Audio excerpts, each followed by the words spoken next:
তেওঁ যাব লাগে, কাৰণ তেওঁ উল্টা প্ৰকৃতিৰ মানুহ। সেইকাৰণে তেওঁ কাক চুমা খায়? তেওঁ খায় বাংলাদেশী মিয়াক চুমা খায়। গতিকে তেওঁৰ লগত আমাৰ কথাটো নিমিলে। তেওঁ সোঁফালে গ'লে আমি বাওঁফালে যাম। দুৰ্বল নে শক্তিশালী সেইটোতো জাজেহে ক'ব। এইবিলাক কথা আগতে আলোচনা হয় নেকি যে চাৰ্জশ্বিট দুৰ্বল শক্তিশালী, জামিন হৈ যাব, ইলেকশ্যনৰ পিছত জামিন হৈ যাব? তাৰমানে এই মানুহবিলাকৰ মানসিকতাটো কিমান নিগেটিভ আপোনালোকে চিন্তা কৰক। কাৰণ এওঁলোকে জীৱনকালত জুবিনকতো সন্মানেই নকৰিছিল।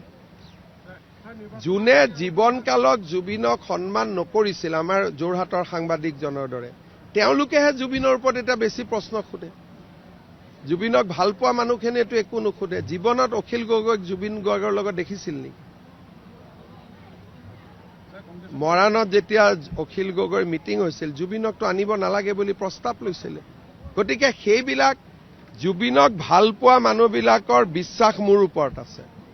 আৰু জুবিনক লৈ যিসকলে ৰাজনীতি কৰিব খোজে, তেওঁলোকৰ মোৰ ওপৰত বিশ্বাস নাই। আৰু তেওঁলোকক মই কি কৰিব পাৰোঁ? তেওঁলোককতো মই একো কৰিব নোৱাৰোঁ। তেওঁ যাব লাগে, কাৰণ তেওঁ উল্টা প্ৰকৃতিৰ মানুহ। সেইকাৰণে তেওঁ কাক চুমা খায়? তেওঁ খায় বাংলাদেশী মিয়াক চুমা খায়। গতিকে তেওঁৰ লগত আমাৰ কথাটো নিমিলে। তেওঁ সোঁফালে গ'লে আমি বাওঁফালে যাম। দুৰ্বল নে শক্তিশালী সেইটোতো জাজেহে ক'ব।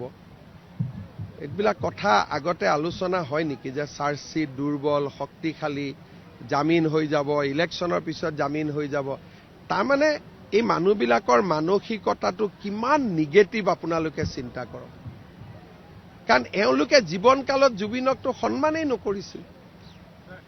যোনে জীৱনকালত জুবিনক সন্মান নকৰিছিল, আমাৰ যোৰহাটৰ সাংবাদিকজনৰ দৰে, তেওঁলোকেহে জুবিনৰ ওপৰত এতিয়া বেছি প্ৰশ্ন সোধে।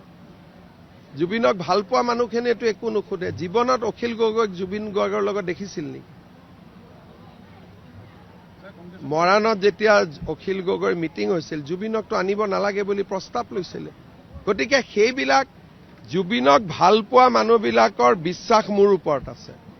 আৰু জুবিনক লৈ যিসকলে ৰাজনীতি কৰিব খোজে, তেওঁলোকৰ মোৰ ওপৰত বিশ্বাস নাই। আৰু তেওঁলোকক মই কি কৰিব পাৰোঁ?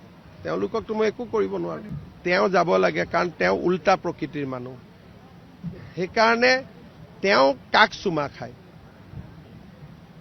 তেওঁ খায় বাংলাদেশী মিয়াক চুমা খায়। গতিকে তেওঁৰ লগত আমাৰ কথাটো নিমিলে। তেওঁ সোঁফালে গ'লে আমি বাওঁফালে যাম। দুৰ্বল নে শক্তিশালী সেইটোতো জাজেহে ক'ব।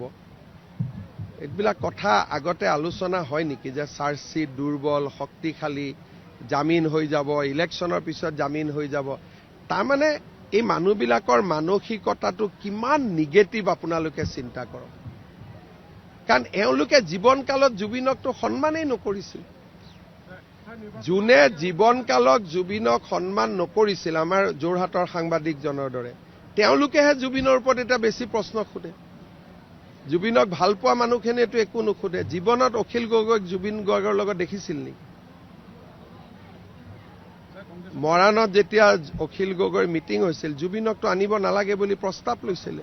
গতিকে সেইবিলাক জুবিনক ভাল পোৱা মানুহবিলাকৰ বিশ্বাস মোৰ ওপৰত আছে। আৰু জুবিনক লৈ যিসকলে ৰাজনীতি কৰিব খোজে, তেওঁলোকৰ মোৰ ওপৰত বিশ্বাস নাই। আৰু তেওঁলোকক মই কি কৰিব পাৰোঁ?